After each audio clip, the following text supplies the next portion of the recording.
नागरिकताको विषयमा राष्ट्रिय स्वतन्त्र पार्टीका सभापति रवि लामिछानेलाई निर्वाचन आयोगले सोध्यो स्पष्टीकरण। 4 वर्ष अगाडि सुल्झिएको विषय उठाएर भ्रम छर्न खोजिएको रवि लामिछानेको स्पष्टोक्ति। चुनाव केन्द्रित सम्पूर्ण सुरक्षा व्यवस्थाको तयारी पूरा भएको गृह सचिव विनोद प्रकाश सिंहको भनाई। मतदान स्थलको 300 मिटर वरिपरि राखिएका प्रचार सामग्री आज मध्यरातसम्म हटाउनु पर्ने। पानी र बिजुली बेचेर पनि आर्थिक उन्नति हुने पञ्चेश्वर योजना अगाडि बढाइने प्रधानमन्त्री शेरबहादुर देउवाको भनाई। मक्सिर 4 पछि एमालेको सरकार बन्छ, गठबन्धनको काम सकिन्छ भन्दै एमाले अध्यक्ष केपी शर्मा ओलीको दावी।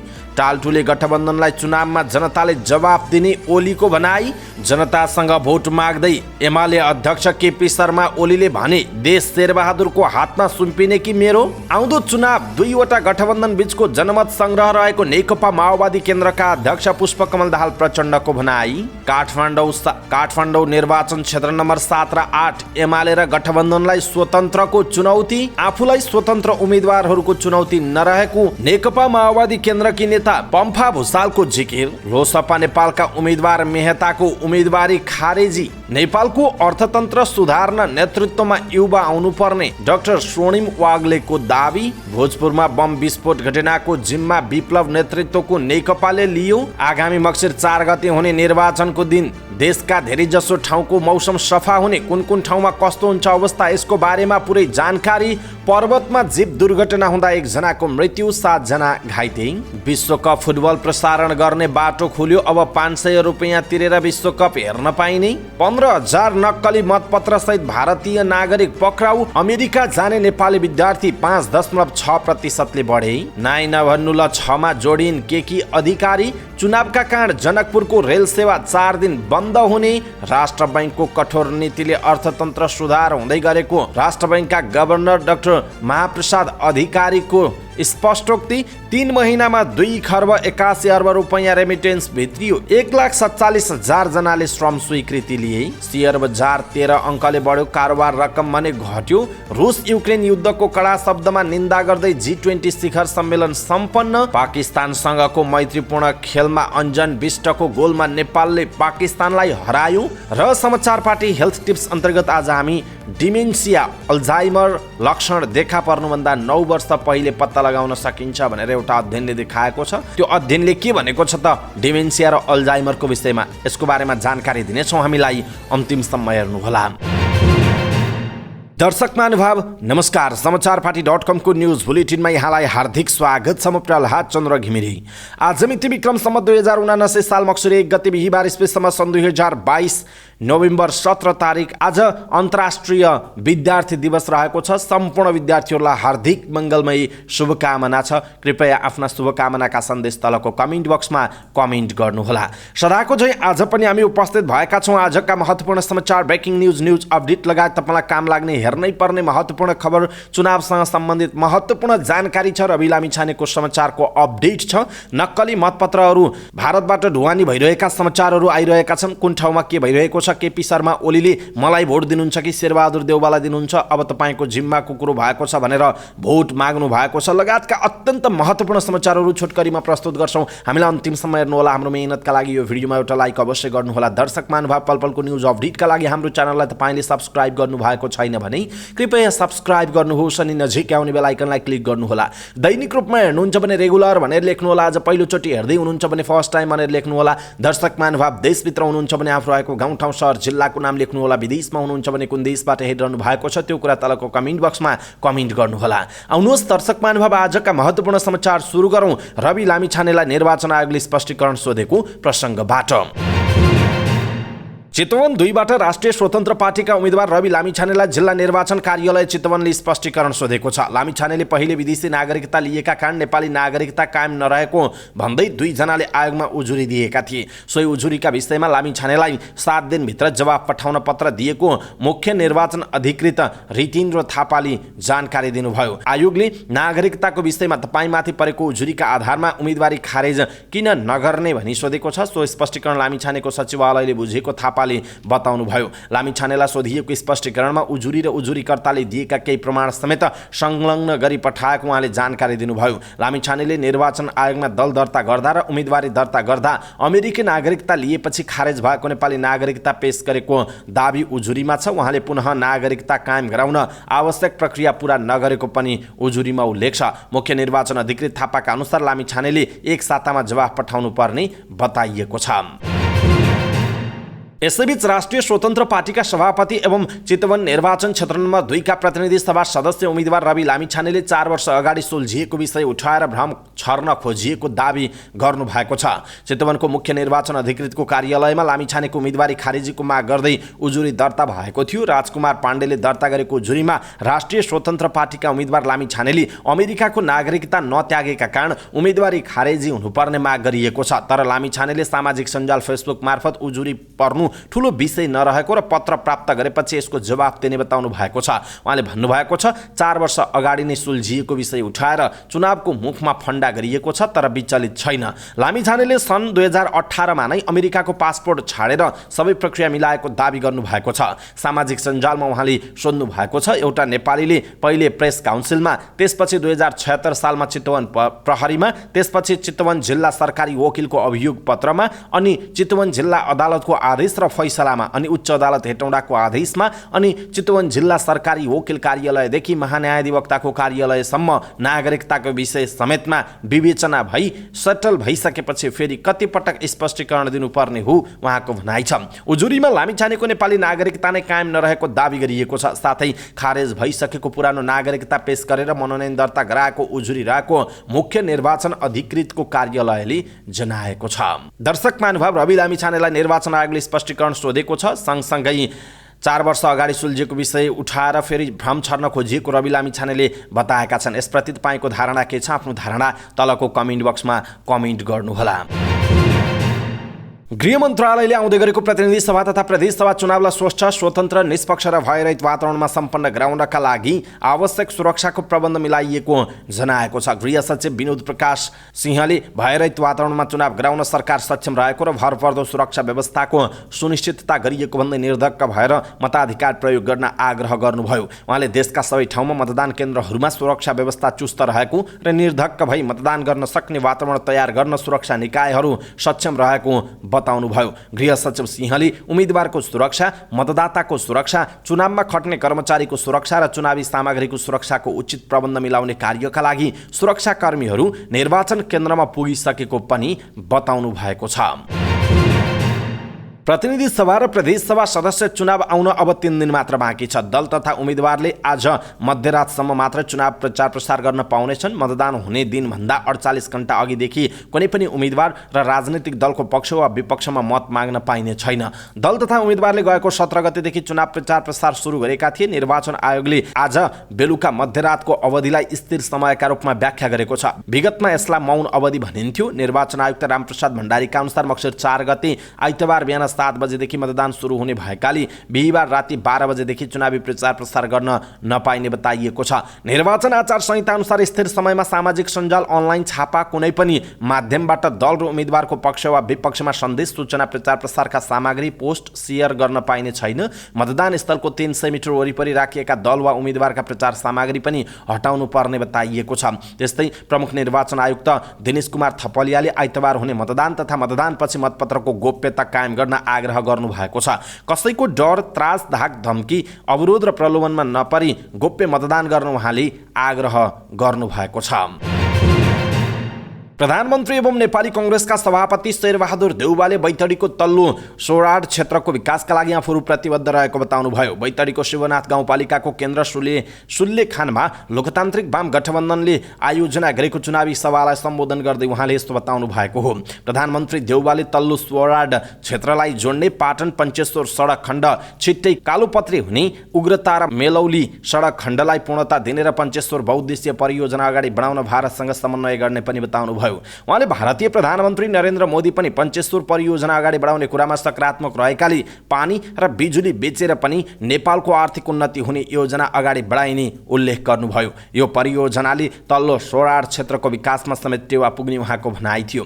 कार्यक्रममा बोल्दै प्रधानमन्त्री देउवाले भारतसँग सिमाना जोडिएको तल्लो सोराडको महाकाली नदीमा पुल निर्माणको काम पनि अगाडि बढाउने आश्वासन दिनुभयो। महाकालीमा झोलुङ्गे पुल नहुँदा यस क्षेत्रका नागरिक जोखिम मोलेर ढुङ्गाबाट आवत जावत गरिरहेका बेला उहाँले यस्तो बताउनु भएको हो। नेकपा एमालेका अध्यक्ष केपी शर्मा ओलीले मक्सिर 4 गतेपछि एमाले नेतृत्वको सरकार बन्ने दावी गर्नुभएको छ। विराटनगर विमानस्थलमा सञ्चारकर्मीहरूसँग कुराकानी गर्दै अध्यक्ष ओलीले सत्ता गठबन्धनको आयु मक्सिर 4 गतेसम्म रहेको जिकिर गर्नुभयो। चुनावपछि गठबन्धनको काम सकिने भन्दै उहाँले भन्नुभएको छ, गठबन्धन खरानीको डल्दो हो, मक्सिर 4 पछि फुट्छ। चुनावपछि एमाले नेतृत्वको सरकार बन्छ अनि गठबन्धनको के काम, उहाँको भनाइ छ। अध्यक्ष ओलीले नेपालमा एउटै राजनीतिक दलको बहुमत नपुग्दा देशमा जहिले अस्थिरता हुने गरेको बताउनुभयो। उहाँले भन्नुभएको हाम्रो जननी बेलायत हो, तर हामी ऊभन्दा फरक ढङ्गले चलिरहेका छौँ। बहुमतीय प्रणालीका कारण कसैको पनि बहुमत नआउने हुँदा हङ पार्लियामेन्टको अवस्था आउँछ। त्यस्तो हुँदा स्वार्थ केन्द्रित राजनीति हुने गरेको छ, उहाँको भनाइ छ। एमाले नेतृत्वको सरकार बनेपछि माओवादी शासकीय स्वरूप परिवर्तनको माग गर्दै सडकमा आउलान् नि भन्ने सञ्चारकर्मीको प्रश्नमा उहाँले चुनावपछि माओवादीको अस्तित्व सकिने जिकिर गर्नुभयो। मक्सिर 4 पछि माओवादी सडकमा जाने स्थितिमा नहुने उहाँको भनाइ थियो। दर्शक महानुभाव, केपी शर्मा ओलीको यो भनाइप्रति तपाईँको धारणा के छ? आफ्नो धारणा तलको कमेन्ट बक्समा कमेन्ट गर्नुहोला। यसैबीच नेकपा एमालेका अध्यक्ष केपी शर्मा ओलीले टालटुल गरी दल बटुलेर बनाइएको गठबन्धन देशका लागि घातक भएको बताउनुभयो। सुनसरीको निर्वाचन क्षेत्र नम्बर 4 को चुनावी सभालाई सम्बोधन गर्दै अध्यक्ष ओलीले तत्कालीन गठबन्धनले देशलाई विकास र समृद्ध बनाउन नसक्ने दावी गर्नुभयो। उहाँले तत्कालीन गठबन्धन देश बनाउनका लागि नभई सरकार कब्जा गर्ने र देश लुटेर खाने गठबन्धन भएको आरोप लगाउनु भएको छ। अध्यक्ष ओलीले देशलाई विकास र समृद्धिको दिशामा अगाडि बढाउन आउँदो चुनावमा एमालेलाई जिताउन आवश्यक भएको जिकिर गर्नुभयो। उहाँले गठबन्धन 15-20 वर्षसम्म रहन्छ भनेर दावी गरिए पनि गठबन्धन 15 वर्ष रहन्छ भन्नेलाई चुनावमा मतदाताले जवाफ दिने पनि बताउनु भएको छ। यसैबीच नेकपा एमालेका अध्यक्ष केपी शर्मा ओलीले मतदान गर्नु अघि यो देश कसको हातमा सुम्पिने सोच्न मतदातालाई आग्रह गर्नु भएको छ। मौन समय सुरु हुनु अघिल्लो दिन बुधबार भिडियो अपिल सार्वजनिक गर्दै ओलीले मतदाताले स्पष्ट निर्णय लिने समय आएको बताउनु भयो। उहाँले भन्नुभएको छ, मक्सिर 4 गते तपाईँले हाल्ने भोटले अबको 5 वर्ष कसको हातमा देश सुम्पने भन्ने तय गर्छ। शेरबहादुर देउवाको हातमा कि म केपी शर्मा ओलीको हातमा? एमालेका लागि भोट माग्नु भएका उहाँले भोट हाल्नु अघि आफ्नो र छोराछोरीको भविष्य सम्झन समेत आग्रह गर्नु भएको छ। देश केही व्यक्ति र समूहको निजी स्वार्थ जोडिएर बनेको गठबन्धनले चलाइरहेको भन्दै एमाले अध्यक्ष ओलीले भन्नुभयो, जसको कुनै राष्ट्रिय उद्देश्य छैन, यही गठबन्धन रहे मुलुक बर्बाद हुनेछ, उहाँको भनाइरहेको छ। दर्शक महानुभाव, ओलीको चुनावमा भोट माग्ने यो शैली अनि उहाँले भन्ने गरेका कुराहरूप्रति तपाईँलाई के लाग्छ? आफ्ना कुराहरू तलको कमेन्ट बक्समा कमेन्ट गर्नुहोला। नेकपा माओवादी केन्द्रका अध्यक्ष पुष्पकमल दाहाल प्रचण्डले आउँदो मक्सिर 4 गते हुने चुनाव संविधान रक्षा गर्ने र संविधान च्यात्ने दुईवटा गठबन्धन बीचको जनमत संग्रह भएको जिकिर गर्नुभयो। वाम लोकतान्त्रिक गठबन्धनले खोटाङको दिगतेलमा आयोजना गरेको चुनावी सभालाई सम्बोधन गर्दै अध्यक्ष प्रचण्डले संविधान, लोकतन्त्र र संघीयताको रक्षा गर्ने प्रवृत्ति तथा संविधान च्यात्न चाहने, परिवर्तन उल्ट्याउन चाहने र राजतन्त्रतिर फर्काउन चाहने गठबन्धनको बीचमा जनमत संग्रहको रूपमा चुनाव हुन लागेको बताउनुभयो। उहाँले विकास र समृद्धिको आकांक्षा प्रति प्रतिबद्ध हुँदै प्रतिगमनलाई सधैँका लागि हराउनु पर्ने कार्यभार गठबन्धनको काँधमा रहेको उल्लेख गर्नुभयो। यस्तै त्यही चुनावी सभालाई सम्बोधन गर्दै नेपाली कांग्रेसका सहमहामन्त्री एवं प्रवक्ता डाक्टर प्रकाश शरण महतले नेकपा एमालेका अध्यक्ष केपी शर्मा ओलीले कुरा गर्ने तर काम नगर्ने आरोप लगाउनुभयो। महतले अब देशमा काम गर्ने नेतृत्वको आवश्यकता रहेको बताउनुभयो। उहाँले ओलीले समावेशी संविधानलाई भत्काउन चाहेको पनि आरोप लगाउनु भएको छ।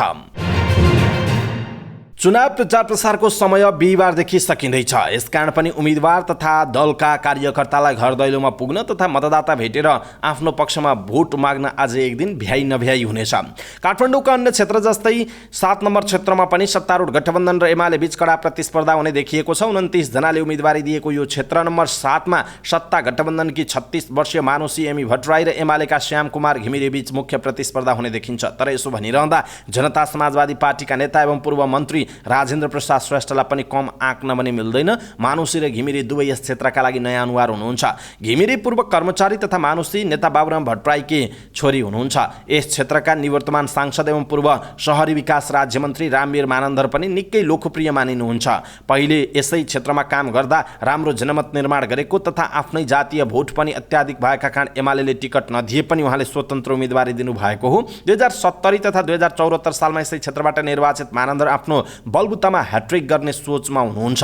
यसकारण पनि यहाँ एमालेका लागि अवस्था त्यति सहज देखिँदैन। धेरैतिर मत बाँडिने कारणले उहाँका लागि अवस्था सहज बने पनि जितकै नजिक पनि नरहेको एमालेका कार्यकर्ताले टिप्पणी गरेका छन्। यस अर्थमा पनि उहाँले राम्रै भोट ल्याउने अनुमान गरिन्छ। 2070 सालमा आमा हिसिला एमिला हराएका श्रेष्ठको अहिले छोरी मानुषीलाई पनि हराउने दाबी छ, तर अवस्था भने सोचे जति सहज देखिँदैन। यस क्षेत्रमा आफ्नो साङ्गठनिक अवस्था राम्रो भएको र निरन्तर चुनाव पनि जित्दै आएकाले अहिले घिमिरेको अवस्था राम्रो भएको एमालेजनको विश्वास छ, तर पार्टी फुटेको तथा बागी उम्मेदवार मानन्दरका कारण अवस्था सहज नरहेको सजिलै बुझ्न सकिन्छ। सत्ता गठबन्धनकी उम्मेदवार मानुषी हिसेला एमी र बाबुराम भट्टराईको छोरी भएका कारण हुने चर्चा छँदैछ। साथै 2065 सालमा सर्वाधिक मतसहित त्रिवी कीर्तिपुरको सोभियु सचिव तथा राजनीतिक शास्त्रको स्नातकोत्तर प्रथम श्रेणीमा भएका कारण पनि लोकप्रियता राम्रो छ, तर माओवादीको कमजोर साङ्गठनिक प्रभाव तथा सत्तारूढ गठबन्धनको भर पर्नुपर्ने कारणले अवस्था सहज देखिएको छैन। काठमाडौँ महानगरपालिकाको 16, 17, 18 र 25 तथा तारकेश्वर नगरपालिकाको 3, 4 र 5 साथै नागार्जुङ नगरपालिकाको 1, 2 र 3 नम्बर वडा यस क्षेत्रमा पर्छन्। 61,291 कुल मतदाता रहेको यस क्षेत्रमा गएको पालिका चुनावमा वडा अध्यक्षहरूले पाएको मतको आधारमा नेपाली कङ्ग्रेस 14,167 मतसहित पहिलो, एमाले 12,282 मतसहित दोस्रो तथा एकीकृत समाजवादी 3,839 मतसहित तेस्रो र माओवादी 576 मतसहित चौथो स्थानमा रहेको छ। नेताहरूले आफ्नो योजना पहिले गरेको काम अनि पालिका चुनावको मतको आधारमा आफ्नो जितको दाबी गरिरहे पनि यस क्षेत्रका मतदाताको भने आफ्नै समस्या छ। बाटो, खानेपानी र स्वास्थ्यको परम्परागत समस्या अझै समाधान नभएर सधैँ त्यही समस्या चुनावमा सुनाउने र नेताहरूले आश्वासन बाँडेर चुनाव सकिने गरेको स्थानीय मतदाताको गुनासो छ। काठमाडौँ वडा नम्बर 18 का समीर राई यस क्षेत्रमा समस्या त कति छन् कति भन्नुहुन्छ। खानेपानी तथा ढलको यहाँ मुख्य समस्या रहेको र आफूले कर तिर्न जाँदा पनि भिड भएका कारण कर तिर्न नसकेको, पार्किङमा समस्या भएको र रोजगारी नभएका कारण विदेशिनु पर्ने बाध्यता रहेको उहाँको भनाइ छ। यसै क्षेत्रकी बिना वज्राचार्यको पनि गुनासो उस्तै छ। खानेपानी नभएका कारण जारको पानी किनेर खानुपर्ने र काम नहुँदा पैसा नभएका कारण पानी समेत किनेर खानुपर्दा धेरै नै समस्या भएको उहाँको गुनासो रहेको छ। आगामी मक्सिर 4 गते हुने निर्वाचनमा काठमाडौँ क्षेत्र नम्बर 8 मा सत्ता गठबन्धन तथा नेकपा एमालेका पुराना सहकर्मी बीच प्रतिस्पर्धा हुने देखिएको छ। यसमा स्वतन्त्र उम्मेदवारको चुनौती पनि सँगै छ। सत्ता गठबन्धनका तर्फबाट एकीकृत समाजवादीका नेता तथा पर्यटन मन्त्री जीवनराम श्रेष्ठ तथा एमालेका नेता शिवसुन्दर राज वैद्य बीच मुख्य प्रतिस्पर्धा हुने देखिएको छ। यसअघिको चुनावमा एमालेका श्रेष्ठका लागि मत माग्दै हिँड्ने राज वैद्य अहिले भने प्रतिस्पर्धीको रूपमा देखिनु भएको छ। काठमाडौँका नेवार समुदायको मुद्दा उठाउँदै चर्चित हुनुभएका सुमन सायमी पनि हाम्रो नेपाली पार्टीबाट उम्मेदवार बन्नु भएको छ। त्यस्तै राष्ट्रिय स्वतन्त्र पार्टीबाट विराज भक्त श्रेष्ठ उम्मेदवार बन्नु भएको छ। सायमी र श्रेष्ठ जीवनराम तथा राज वैद्य दुवैका लागि चुनौती बनेर देखा पर्नु भएको छ। निवर्तमान सांसद तथा बहालवाला मन्त्री समेत रहनुभएका श्रेष्ठ यस क्षेत्रमा आफूले धेरै काम गरेको र गठबन्धन पनि साथमा रहेकाले चुनाव जित्नेमा ढुक्क देखिनुहुन्छ।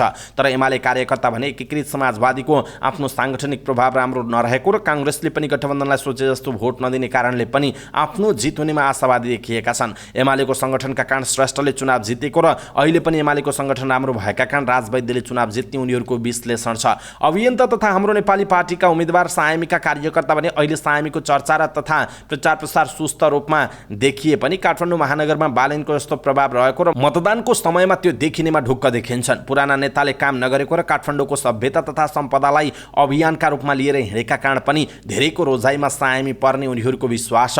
काठमाडौँ क्षेत्र नम्बर 8 मा काठमाडौँ महानगरपालिकाको 13, 15, 19, 20, 23 र 24 तथा नागार्जुङ नगरपालिका 4 र 5 नम्बर वडा रहेका छन्। गएको पालिका चुनावमा पाएको मत हेर्दा एमाले 14,332, कङ्ग्रेसले 12,432 तथा एकीकृत समाजवादीले 5,098 ल्याएको छ।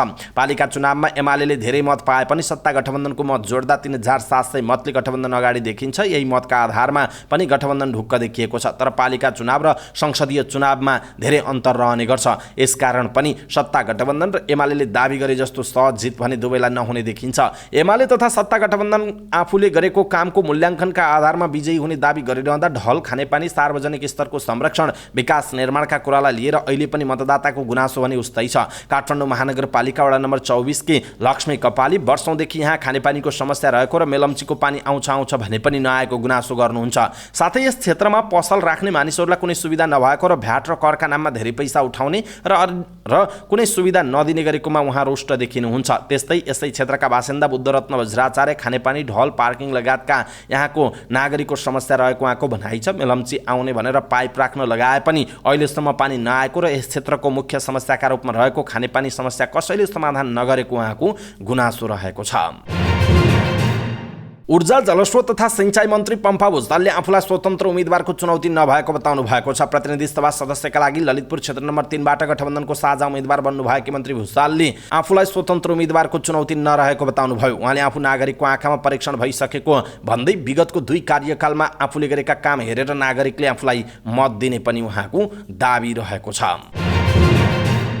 निर्वाचन आयोगले सुनसरीको प्रदेश सभा सदस्य निर्वाचन क्षेत्र नम्बर 4 को खका लोकतान्त्रिक समाजवादी पार्टी नेपालका उम्मेदवार सन्तोष कुमार मेहताको उम्मेदवारी स्वतः बदर हुने निर्णय गरेसँगै मेहताको उम्मेदवारी खारेज भएको छ। प्रदेश सभा सदस्य निर्वाचन ऐन 2073 को दफा 13 को खण्ड 6 बमोजिम मेहताले बहुविवाह सम्बन्धी कसुरमा कैदको सजाय पाई त्यस्तो सजाय भुक्तान गरेको मितिले 3 वर्ष पूरा नभएकाले आयोगले उम्मेदवारी अयोग्य ठहर गरेको जनाइएको छ। अर्थविद डाक्टर स्वर्णिम वाग्लेले नेपालको अर्थतन्त्र सुधार गर्नका लागि राजनीतिक नेतृत्वमा युवा आउनु आवश्यक रहेको बताउनुभयो। बागमती क्याम्पसका विद्यार्थीहरूलाई सन् 2023 सम्म नेपालको अर्थतन्त्रको मार्गचित्रका विषयमा प्रशिक्षण दिँदै अर्थविद डाक्टर वाग्लेले यस्तो बताउनु भएको हो। उहाँले नेपालको अर्थतन्त्रलाई अन्तर्राष्ट्रिय देशसँग प्रतिस्पर्धी बनाउनका लागि राजनीतिक निर्णय तथा नीतिहरूमा सुधार ल्याउनु पर्ने बताउनु भएको छ। देशको अर्थतन्त्र सबल र चलायमान बनाउँदै माथि उठाउनका लागि राजनीतिक नेतृत्व सक्षम हुनुपर्ने उहाँको भनाइ छ। यथास्थितिमा देशको अर्थतन्त्रमाथि जान नसक्ने उहाँले बताउनुभयो। भोजपुरमा सत्ता गठबन्धनको चुनावी सभामा भएको बम विस्फोटको जिम्मा नेत्रविक्रम चन्द विप्लव नेतृत्वको नेकपाले लिएको छ। भोजपुरको पौवादोङमा गाउँपालिकाको तिवारी भन्ज्याङमा गठबन्धनको चुनावी सभा भइरहेको स्थल नजिकै बुधबार बम विस्फोट भएको थियो। विप्लव नेकपाका एक नेताले घटनाको जिम्मेवारी लिएका हुन्। चुनाव बहिष्कार गर्ने पार्टीको निर्णय अनुसार बम विस्फोट गराइएको उनको भनाइ छ। बम विस्फोटमा अरुण गाउँपालिका 4 चरम्बीका सुमन श्रेष्ठ घाइते हुनु भएको छ। श्रेष्ठ विप्लवकै कार्यकर्ता भएको र उहाँले टिफिन बक्समा विस्फोटक पदार्थ राखेर बनाइएको बम झोलामै पड्किएको जिल्ला प्रहरी कार्यालय भोजपुरले जनाएको छ। श्रेष्ठको बायाँ खुट्टामा सामान्य चोट लागेको र इलाका प्रहरी कार्यालय तिवारी भन्ज्याङले नियन्त्रणमा लिएको छ। यस चुनावी सभामा नेकपा माओवादी केन्द्रका अध्यक्ष पुष्पकमल दाहाल प्रचण्ड सम्बोधन गरेर फर्किनु भएको थियो। विस्फोटकको बेला प्रचण्ड कार्यक्रम स्थलमा पुगिसक्नु भएको थिएन। चुनाव हुने दिन मक्सिर 4 गते देशका धेरैजसो ठाउँको मौसम सफा हुने जनाइएको छ। मौसम पूर्वानुमान महाशाखाले प्रतिनिधि सभा र प्रदेश सभा सदस्य चुनाव 2079 का लागि प्रारम्भिक मौसम पूर्वानुमान विवरण सार्वजनिक गर्दै मक्सिर 4 गते धेरैजसो ठाउँको मौसम सफा रहने जानकारी दिएको हो। मतदानको दिन प्रदेश नम्बर 1 बागमती प्रदेश र गण्डकी प्रदेशको पहाडी तथा हिमाली भूभागमा आंशिक बदली रहे पनि वर्षा तथा हिमपातको सम्भावना कम रहेको महाशाखाले जनाएको छ। चुनावका लागि कर्मचारी खटिने क्रम सुरु भएको छ। आउँदो शुक्रबार र शनिबार मतदान स्थलमा बैठक, मतदान केन्द्र बनाउने लगायतका महत्त्वपूर्ण काम हुन्छन्। मक्सिर 2 गते र 3 गते अर्थात् शुक्रबार र शनिबार प्रदेश नम्बर 1 बागमती प्रदेश र गण्डकी प्रदेशको पहाडी तथा हिमाली भूभागमा आंशिकदेखि सामान्य बदली रही केही ठाउँमा हिमपातको सम्भावना छ। देशका बाँकी ठाउँको मौसम भने सफा रहने बताइएको छ।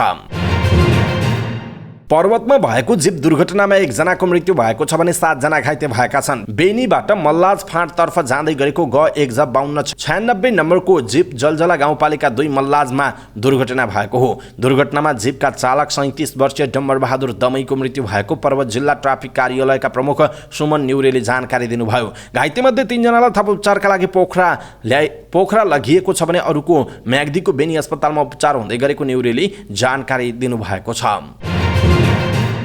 नेपालमा विश्वकप फुटबलको लाइभ प्रसारण सम्बन्धी विवाद तत्कालका लागि समाधान भएको छ। ग्राहकसँग अतिरिक्त शुल्क लिएर विश्वकप प्रसारण गर्न नपाउने गरी यसअघि दिएको अल्पकालीन अन्तरिम आदेशलाई बुधबार सर्वोच्च अदालतका न्यायाधीश प्रकाश कुमार ढुङ्गाना र मनोज कुमार शर्माको संयुक्त इजलासले निरन्तरता नदिएपछि विवाद सकिएको हो। अदालतको यो निर्णयसँगै विश्वकप प्रसारणको एक्सक्लुसिभ अधिकार पाएको मिडिया हब प्रालीले केबल अपरेटर DTH OTT मार्फत निश्चित शुल्क लिएर विश्वकप फुटबल प्रसारण गर्ने बाटो खुलेको छ। मिडिया हबले नेपाली ग्राहकले थप 500 रुपैयाँ तिरेर फुटबलको लाइभ हेर्न पाउने निर्णय गरिसकेको छ। विश्वकपलाई नै लक्षित गरेर मिडिया हबले प्रत्यक्ष प्रसारणको अधिकार नयाँ च्यानल हिमालय प्रिमियम एचडीलाई दिइसकेको छ। प्रतिनिधि सभा तथा प्रदेश सभा सदस्य निर्वाचनका 15,000 मतपत्र सहित एकजना भारतीय नागरिक पक्राउ परेका छन्। पक्राउ पर्नेमा भारतको पश्चिम चम्पारणका 40 वर्षका इजाजत अहमद रहेका छन्। भारतीय नम्बर प्लेटको मोटरसाइकलमा राखेर भारतबाट मतपत्र ल्याउँदै गर्दा उनी पक्राउ परेको प्रहरीले जनाएको छ। पर्साको जगन्नाथपुर गाउँपालिका 2 दसौता स्थित सडक खण्डमा बीओपी भिखमपुर पर्साबाट खटिएको सशस्त्र प्रहरीको टोलीले उनलाई पक्राउ गरेको हो। मोटरसाइकल र मतपत्र नियन्त्रणमा लिएका उनलाई आवश्यक कारबाहीका लागि इलाका प्रहरी कार्यालय पोखरियाको हिरासतमा राखिएको जिल्ला प्रहरी कार्यालय पर्साका प्रवक्ता प्रहरी नायब उपरीक्षक दीपक गिरीले जानकारी दिनुभएको छ। मतपत्रमा नेपाली कांग्रेस बाहेकको चुनाव चिन्ह अंकित छ, तर कुन दल वा कुन उम्मेदवारका लागि अहमदले त्यति धेरै मतपत्र भारतबाट ल्याएका हुन् यस बारेमा केही खुल्न नसकेको जनाइएको छ। अमेरिकामा यो वर्ष नेपाली विद्यार्थी 5.6% बढेका छन्। सन् 2021 र 22मा अमेरिकामा 11,779 नेपाली विद्यार्थी अध्ययनरत रहेको अमेरिकाको अन्तर्राष्ट्रिय शैक्षिक संस्थानले ओपन डोर्सको रिपोर्टले जनाएको छ। रिपोर्ट अनुसार यो अघिल्लो वर्षको तुलनामा 5.6% को वृद्धि हो। कोभिड-19 को महामारीको प्रभाव मत्थर भएसँगै अमेरिका पढ्न जाने नेपाली विद्यार्थीको संख्यामा वृद्धि भएको देखिएको छ। यो वृद्धि प्रतिशतसँगै अमेरिकामा धेरै विद्यार्थी पठाउने मुलुकमध्ये नेपाल 12औं स्थानमा परेको छ। अमेरिकामा संसारभरका 200 देशका 9,48,000 विद्यार्थी अध्ययनरत मध्ये 1.24% विद्यार्थी नेपाली छन्। अमेरिका विश्वविद्यालय र शैक्षिक संस्थानमा भर्ना भएका मध्ये 90% भौतिक उपस्थितिमा कक्षा लिइरहेको प्रतिवेदनले जनाएको छ। सबैभन्दा धेरै अमेरिकामा चीनका 2,90,000 विद्यार्थी अध्ययनरत छन्। त्यसपछि भारतका 1,79,000, दक्षिण कोरियाका 41,000, क्यानाडाका 27,000 तथा भियतनामका 21,000 विद्यार्थी अध्ययनरत छन्। अन्तर्राष्ट्रिय विद्यार्थीबाट अमेरिकाले 32 अर्ब अमेरिकी डलर बराबरको लाभ पाएको प्रतिवेदनमा उल्लेख गरिएको छ। अभिनेत्री केकी अधिकारी फिल्म 9 नभन्नु ल 6 मा जोडिएकी छिन्। 4 दिनदेखि केकीलाई लिएर निर्माताले झापामा फिल्म सुटिङ गरिरहेका छन्। निर्माता मध्येका उत्तम केसीले केकीले छायाङ्कन सेट जोइन गरेको बताएका छन्। केकीले अझै पनि 1.5 साता छायाङ्कनमा व्यस्त हुने जानकारी दिएकी छिन्। फिल्ममा केकीको महत्त्वपूर्ण भूमिका रहेको बताइएको छ। फिल्ममा आँचल शर्मा र आशीर्वाद बरालको प्रमुख भूमिका छ। विकास राज आचार्यको निर्देशनमा छायाङ्कन भइरहेको फिल्मलाई आगामी वैशाख 1 गते रिलिज गर्ने योजना छ। निर्देशक आचार्य सहित सामिप्य राज तिमिल सिन्हा र अरुण देव जोशीले पटकथा लेखनमा सहकार्य गरेका छन्। आख्यान फिल्म्सको ब्यानरमा शिविन दाहाल र सञ्जय नेउपानेले फिल्मको निर्माण गर्न लागेको जनाइएको छ। मक्सिर 4 गते हुने प्रतिनिधि सभा र प्रदेश सभा निर्वाचन सुरक्षालाई मध्यनजर गर्दै जनकपुर जयनगर नेपाल भारत अन्तर्देशीय रेल सेवा 4 दिनका लागि बन्द हुने भएको छ। नेपाल रेलवे कम्पनीले एक सूचना जारी गर्दै मक्सिरको 1 गतेदेखि 4 मक्सिरसम्म रेल सेवा स्थगन गरेको हो। 4 दिन स्थगन हुने रेल सेवा पुनः 5 गतेबाट सञ्चालन गरिने कम्पनीका प्रबन्ध सञ्चालक निरञ्जन कुमार झाले जानकारी दिनुभएको छ। नेपाल राष्ट्र बैंकका गभर्नर महाप्रसाद अधिकारीले राष्ट्र बैंकको कठोर नीतिका कारण नै अर्थतन्त्रमा सुधार आइरहेको दावी गर्नुभएको छ। नेपाल बैंक लिमिटेडको 86औं वार्षिक उत्सव समारोहलाई सम्बोधन गर्दै गभर्नर अधिकारीले अर्थतन्त्र खस्किरहेका बेलामा सरकार र राष्ट्र बैंकले लिएका कठोर निर्णयबाट नै अर्थतन्त्र सुधारोन्मुख रहेको बताउनुभयो। उहाँले अप्रिय लाग्ने तर अर्थतन्त्र सुधारका लागि अत्यावश्यक नीतिगत निर्णय नगरेको भए अर्थतन्त्रमा सुधारको सङ्केत नदेखिने समेत दावी गर्नुभयो। गभर्नर अधिकारीले असोज मसान्तसम्म भुक्तानी सन्तुलन 12 अर्ब रुपैयाँले बढेको बताउनु भएको छ। चालू आर्थिक वर्षको 3 महिनाको अवधिमा रेमिटेन्स 16.8% वृद्धि भई 2,81,5 करोड रुपैयाँ पुगेको छ। नेपाल राष्ट्र बैंकले बुधबार सार्वजनिक गरेको चालू आर्थिक वर्षको त्रैमासिक वित्तीय विवरण अनुसार रेमिटेन्स बढेको हो। अघिल्लो वर्षको पहिलो 3 महिनामा रेमिटेन्स 7.1%ले घटेको थियो। अमेरिकी डलरमा रेमिटेन्स 7.9%ले वृद्धि भई 2,19 करोड पुगेको छ। यस्तै चालू आर्थिक वर्षको 3 महिनामा वैदेशिक रोजगारीका लागि अन्तिम श्रम स्वीकृति संस्थागत तथा व्यक्तिगत नयाँ लिने नेपालीको संख्या 123.1%ले वृद्धि भई 1,47,932 जना पुगेको छ।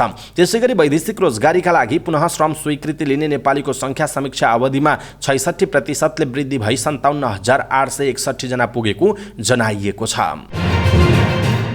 मंगलबार 6.5 अङ्कले घटेको शेयर बजार बुधबार दोहोरो अङ्कले बढेको छ। शेयर बजार परिसूचक नेप्से बुधबार 13.40 बिन्दुले बढेर 1911.26 बिन्दुमा पुगेको छ। बजार बढे पनि कारोबार रकममा भने कमी आएको छ। मंगलबार 1 अर्ब रुपैयाँ भन्दा धेरैको कारोबार भएकोमा बुधबार 232वटा कम्पनीको 24,95,000 किता शेयर 85 करोड 94 लाख रुपैयाँमा कारोबार भएको छ। सबैभन्दा धेरै रेडी हाइड्रो पावरको 6 करोड रुपैयाँको शेयर किनबेच भएको छ। बुधबार सेक्लेस हाइड्रो पावर कम्पनीको शेयर 10% र गणपति लघुवित्तको शेयर झन्डै 8% बढेको छ। समग्रमा बजार बढे पनि जनउत्थान लघुवित्तको शेयर सबैभन्दा धेरै 4% घटेको छ। रुस युक्रेन युद्धको कडा शब्दमा निन्दा र युक्रेनको भूमिबाट बिनाशर्त रुसी सेना फिर्ता गर्न माग गर्दै G20 शिखर सम्मेलन सम्पन्न भएको छ। इन्डोनेसियाको राजधानी बालीमा मंगलबार सुरु भएको विश्वका ठूला अर्थतन्त्र भएका देशहरूको संगठन G20 को शिखर सम्मेलन बुधबार सकिएको हो। सम्मेलनले 5 बुँदे घोषणापत्र सार्वजनिक गरेको रोयटर्सले जनाएको छ। सम्मेलनमा सहभागी धेरैजसो देशका नेताहरूले युद्धका लागि रुसलाई जिम्मेवार ठहर्याउँदै विश्वमा खाद्य सङ्कट र सुरक्षा चिन्ता बढेको बताएका थिए। युद्धले विश्व अर्थतन्त्र नै समस्यामा पारेको भन्दै उनीहरूले फेरि एकपटक सबै युद्ध अन्त्यका लागि सहमत हुनुपर्नेमा जोड दिएका छन्। घोषणापत्रमा आणविक हतियारको प्रयोग वा प्रयोगको धम्की अस्वीकार्य भएको पनि उल्लेख गरिएको बीबीसीले जनाएको छ। हिजो पोल्यान्डको भूभागमा क्षेप्यास्त्र खस्दा 2 जनाको ज्यान गएपछि G20 मा आपतकालीन बैठक बस्दा शिखर सम्मेलनको तालिका समेत प्रभावित भएको थियो। सम्मेलन सकिएसँगै इन्डोनेसियाका राष्ट्रपति जोको विडोडोले G20 को अध्यक्षता भारतका प्रधानमन्त्री नरेन्द्र मोदीलाई प्रदान गरेको रोयटर्सले जनाएको छ। पाकिस्तानसँगको मैत्रीपूर्ण खेलमा नेपाल विजयी भएको छ। बुधबार दशरथ रङ्गशालामा भएको खेलमा नेपालले पाकिस्तानलाई 1-0 गोलले हराएको छ। नेपालको जितमा अञ्जन विष्टले गोल गरी उनले खेलको 83औं मिनेटमा गोल गरेका हुन्। अञ्जनले सुनिल बलको क्रस पासमा गोल गरेका हुन्। उनको यो 11औं अन्तर्राष्ट्रिय गोल हो। गोल गरेपछि खुसियाली मनाउने क्रममा अञ्जनले फर्सी फुटालेपछि रेफ्रीले पहेँलो कार्ड देखाएका थिए। विश्व फुटबल महासङ्घ फिफाले 3 वर्षमा प्रतिबन्ध लगाएर फुकुवा गरेपछि पाकिस्तानले पहिलो अन्तर्राष्ट्रिय खेलको रूपमा नेपालसँग खेलेको हो। यो सँगै नेपाल र पाकिस्तान बीच अहिलेसम्म 18वटा खेल भएको छ, जसमा पाकिस्तानले 7 र नेपालले 6 खेल जित्दा 5 खेल बराबरीमा टुङ्गिएको छ। नेपाली पुरुष फुटबल टोलीले दशरथ रङ्गशालामा 50औं अन्तर्राष्ट्रिय खेल खेलेको हो।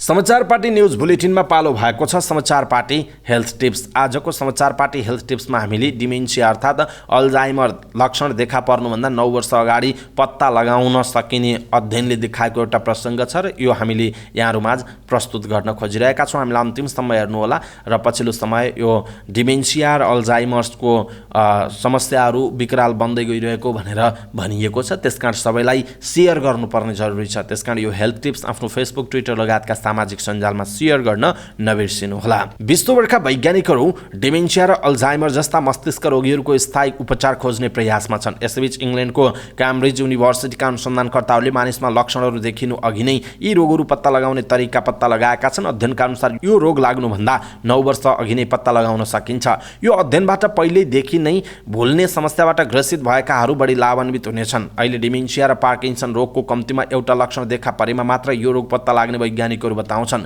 जबकि मस्तिष्कमा हुने यी परिवर्तनहरू धेरै वर्ष वा दशक पहिले हुन थाल्दछन्। अध्ययनमा संलग्न वैज्ञानिकहरूले 40 देखि 69 वर्ष उमेर समूहका 5 लाख सहभागीहरूको बायोमेडिकल डाटा विश्लेषण गरेका थिए। यसमा जीवनशैली र स्वास्थ्यसँग सम्बन्धित जानकारी राखिएको थियो। डेटामा मानिसहरूको स्मरण शक्ति, समस्या समाधान, प्रतिक्रिया समय, बल र तौल वृद्धिको जानकारी समेत समावेश रहेको थियो। नतिजा अनुसार अल्जाइमर भएका व्यक्तिहरूको समस्या समाधान गर्ने क्षमताहरू, प्रतिक्रिया समय, संख्या, सम्झना र स्वस्थ मानिसहरूको तुलनामा मिल्दो क्षमता रहेको थियो। यी मानिसहरूको इतिहास हेर्दा उनीहरूको मानसिक क्षमता वर्षौं पहिलेदेखि कमजोर हुँदै गएको पाइएको थियो।